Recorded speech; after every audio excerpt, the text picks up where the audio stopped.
காரசாரமாக தள்ளுவண்டி கடை கொத்து பரோட்டா ரொம்ப சுவையாக மழைக்கு இதமாக தொண்டைக்கு இதமாக ரொம்பவே சூப்பராக இருக்கும். கிளைமேட் மாறிக்கிட்டே இருக்குது. இந்த மாதிரி செஞ்சு பாருங்கள், ரொம்பவே சுவையாக இருக்கும். அடுப்பில் தோசைக்கல் வச்சு கொஞ்சமாக எண்ணெய் சேர்த்து எண்ணெய் சூடான பிறகு சோம்பு பொடியான இருக்குன்னு ஒரு பெரிய வெங்காயம் பாதி தக்காளி சேர்த்துட்டு வதக்கிடலாம். வெங்காயம் தக்காளி வதங்கி வந்த பிறகு 1/4 டீஸ்பூன் இஞ்சி பூண்டு விழுது சேர்த்துட்டு இஞ்சி பூண்டோட பச்சை வாசனை போன பிறகு 2 டேபிள் ஸ்பூன் குழம்பு மிளகாய் தூள், 1 டீஸ்பூன் கரம் மசாலா, 1/4 டீஸ்பூன் மஞ்சள்தூள், கொஞ்சமாக உப்பு சேர்த்துட்டு நல்லா வதக்கி விடலாம்.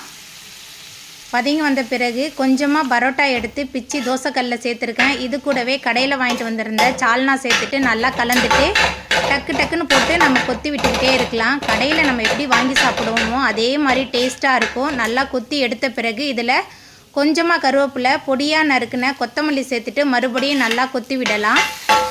எல்லாமே சேர்ந்து நல்லா கலந்து வந்ததுக்கப்புறமா நல்லா சுட பரிமாறி பாருங்கள். பரிமாறும்போது பொடியாக நறுக்குன வெங்காயத்தை சேர்த்து சாப்பிட்டு பார்த்தா அவ்வளோ சூப்பராக இருக்கும். தொண்டைக்கு ரொம்ப இதமாக இருக்கும். ட்ரை பண்ணி பாருங்கள்.